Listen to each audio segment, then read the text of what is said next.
passes through, and then it is based on the wavelength that it emits.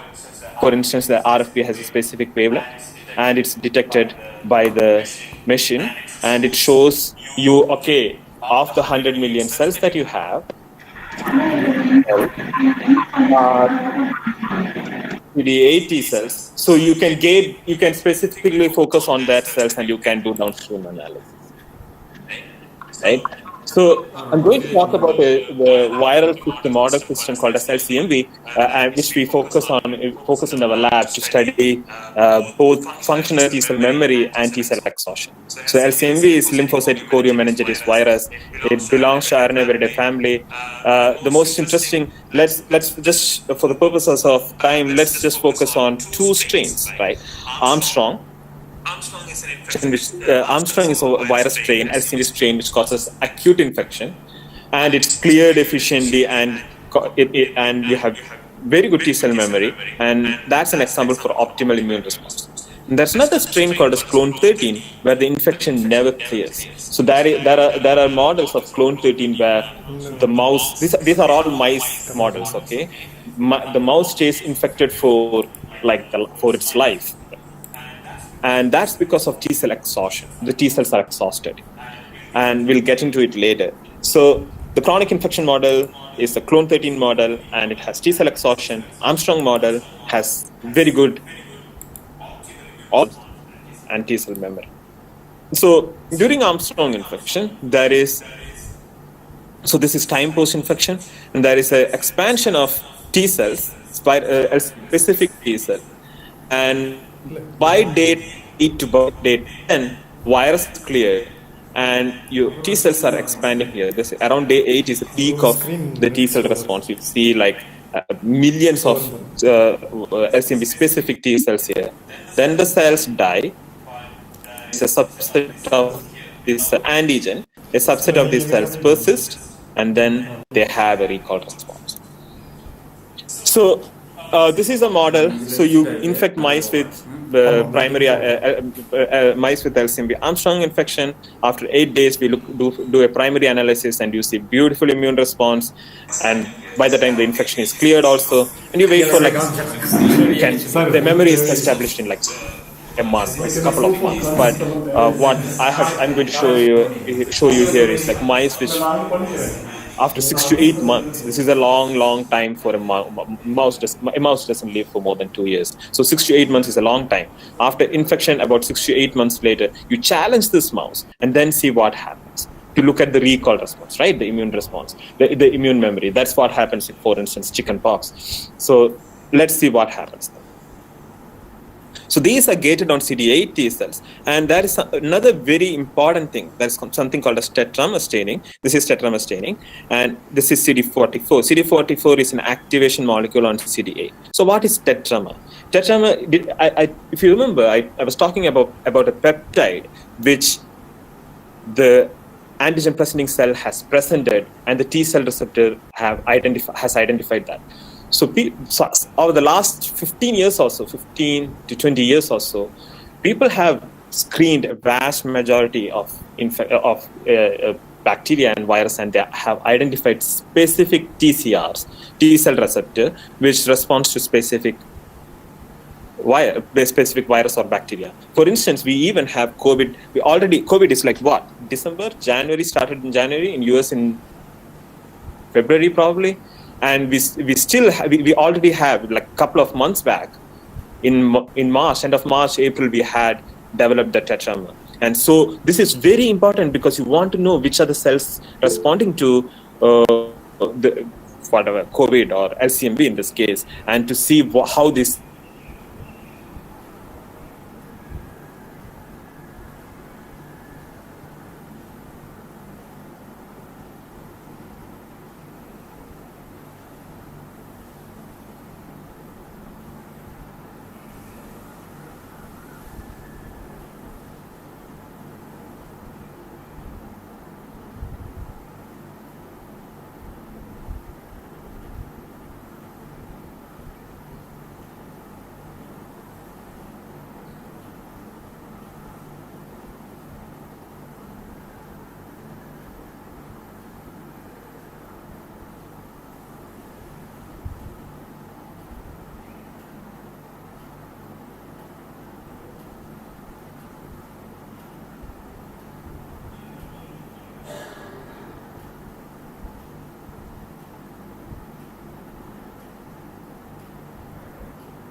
then you have a cell type called as a myeloid-derived suppressor cell, which is doing something to this immune system so that the infection continues. But during challenge infection, you have alternatively activated macrophages. So how does it come? So what determines this? So what I did was I took the developing larvae, which I showed, right, that embedded on the intestine. I took those larvae, cultured it in vitro, and took the supernatant on bone marrow cells. So bone marrow cells are the progenitor cells for everything, right? So myeloid-derived suppressor cells are also developed from bone marrow. So here is a control. There is nothing here, just media. So you have like 10% of the cells are the MDSCs. These are positive controls. We know that LPS and Pseudomonas lysate also give rise to MDSC. So you have MDSC when the bone marrow cells are cultured with these lysates. And now with the SP lysate, the larvae lysate, it even gives much more of MDSC. So if you do a cytospin here, you can see these are MDSC, which showing that direct evidence showing that the larvae, in order to establish a chronic infection, the larvae secrete something that is inducing myeloid-derived suppressor cell, your own host immune cell, which suppresses your immune system. Does it suppress? Yes, it does. So how do I show that? I do show it by suppressing proliferation. So this is another technique. It's called the CFSC labeling. And what the beauty of this technique is, like if you stain the cells with CFSC and then co-culture, so for every division, there is so every time the cells divide, there is a decrease in the intensity of the signal, right? For instance, if there is no division at all, you have very high intensity. So let's say these cells are the most highly intense. They have not divided at all, right? Here. And here, twice, third time, fourth time, and fifth time. As they divide, this is the first division, second division, third division, fourth division. As they divide, they lose the intensity, right? So in this setup, I started culturing the cells with MDSC. So here, there are T cells, there are the antigen-presenting dendritic cells, and the myeloid-derived suppressor cells. So if you take myeloid-derived suppressor cells from the naive mouse, it really doesn't suppress proliferation. You see very good proliferation here. But if you take it from the infected mouse, it dramatically suppresses T cell proliferation. So we show that the L4 larvae induces MDSCs, and these cells suppress T cell proliferation. This is from the spleen, this is from the mesenteric lymph node. And it also can suppress IL-4 production. IL-4 is a very important cytokine to get rid of the infection. It's a Th2 cytokine. And you can see here at 1:1 ratio, this is without any MDSC. In presence of MDSC, there is a dose-dependent suppression of T cell proliferation here and cytokine production. So this is in vitro. In vivo, also we did this. We took memory CD4 T cells, transferred into naive mouse, took MDSCs from day 7 infected mouse and transferred into naive mouse and infected the mice. So if you see, again, if you take the memory cells and transfer it into naive mouse and then infect these mice, they don't have MDSCs. This is very important. This is one of the significant findings of this paper. So you have, this is the control.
I'm sorry about this. I'm not able to share the screen again.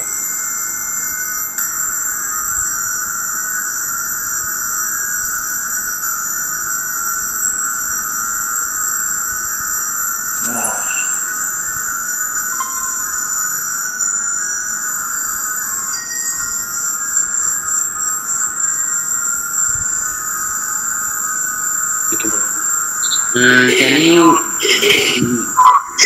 drop the mouse down?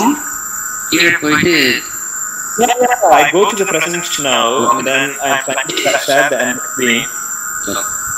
Share. The file size is a little bigger, maybe taking time, probably. Let's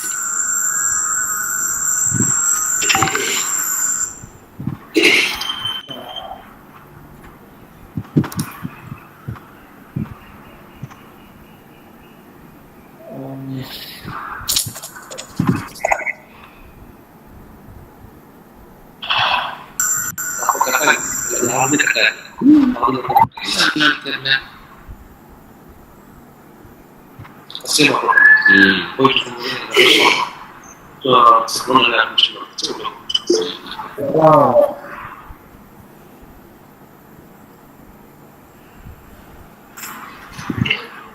I'm not able to share the screen again. It's going on very well. Oh.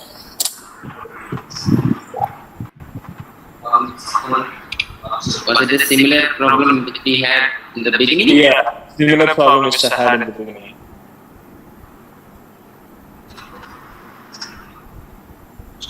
Let me see.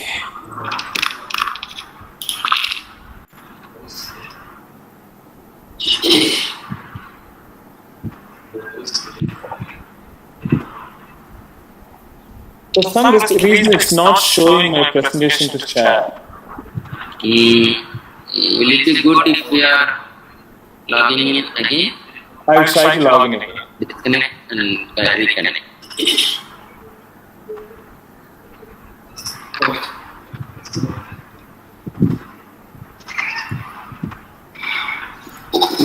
ஒரு phone வந்தது.